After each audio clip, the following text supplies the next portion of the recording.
look at some of the more recent cases of musical rip-off controversies, the most prominent of which recently has been the lawsuit filed in December by Joe Satriani against Coldplay over their song Vita La Vida and the pretty striking similarities that that song has to Satriani's song called If I Could Fly. From there, we're going to go on to look at the most prominent case in the whole history of musical plagiarism, which is George Harrison's My Sweet Lord, and the lawsuit that song George received from the publishers of the old Chiffon song He's So Fine.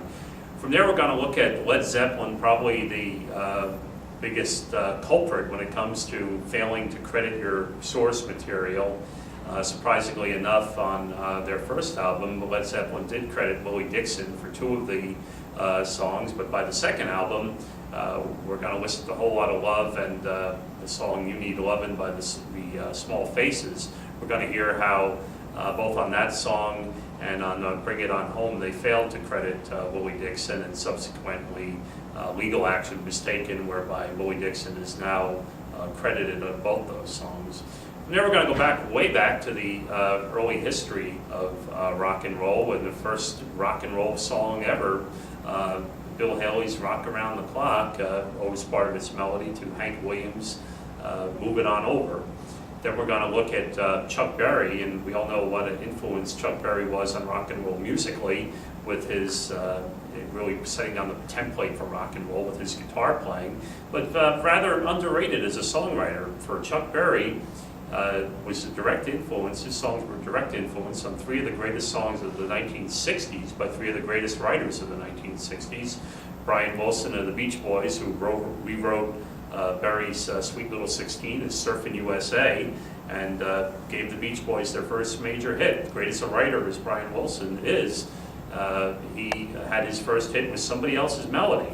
And Chuck Berry took offense to that. Legal action ensued. Berry ended up being credited as the sole writer of Surfin' USA for many years. In the last few years, it's been updated where it's Brian Wilson and Chuck Berry are both credited. That's more of an accurate description of the authorship of Surfin' USA. The Beatles song Come Together is a rewrite of Berry's song You Can't Catch Me from 1956. You may recall that legal action ensued over this one because John Lennon in a Rolling Stone interview had said that he used to jam on certain songs, and he named Berry's You Can't Catch Me as how he came up with his song Come Together. Weird resolution to this one was that John ended up recording some of the other songs in the publisher's catalog as a way of settling this suit. Those songs appeared on both Walls and Bridges and John's Rock and Roll album in 1975. Finally, probably the most influential artist of the 60s, and one of the most influential songs of the 60s, Subterranean Homesick Blues from 1965 by Bob Dylan, really set down the whole attitude of the 1960s in that song. And on several occasions, including in the Biograph box set notes, Bob Dylan admits that Subterranean Homesick Blues is a rewrite of Chuck Berry's Too Much Monkey Business. So there you have, seeing the strains of an extremely influential figure, Chuck Berry, not only in the 50s in setting down the template for all of rock and roll, but in direct influence on three of the greatest rock composers of the 60s or any era, Bob Dylan, John Lennon, and Brian Wilson. From there, we're going to look at some specific bands, as we do in the book. We're going to look at the Beatles and look at some songs that influenced them. Then we're going to look at a little longer list of songs that the Beatles influenced themselves.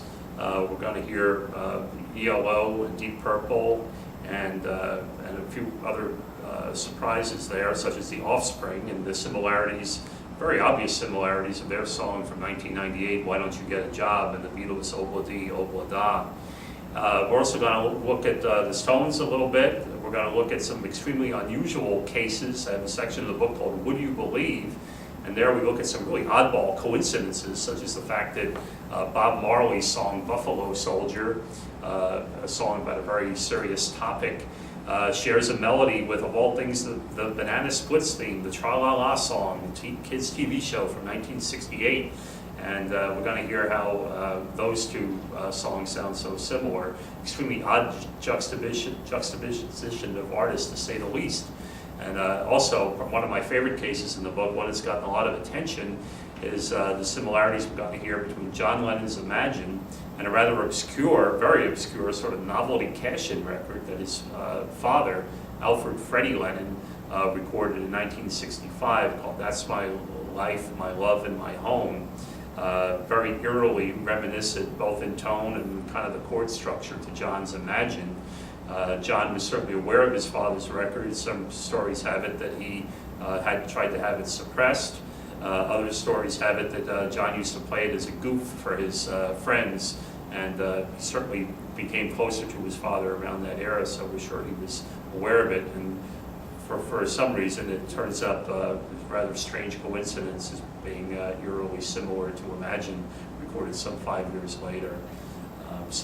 And I'm also going to look at a couple of John Fogerty, one of the stranger cases in the book, where the question, can you get sued for copying your own song in the world of rock and roll? Yes, you absolutely can, and John Fogerty was, over his song from 1985, The Old Man Down the Road.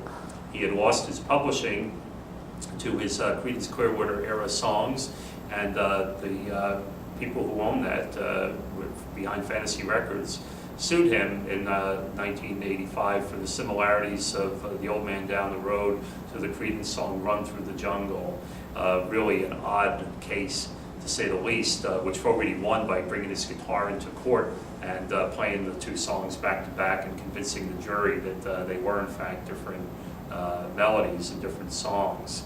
Finally, we're going to look at some more recent music. We're going to look at U2 and the similarities that Beautiful Day has to a rather an a-ha song from 1985 called The Sun Always Shines on TV.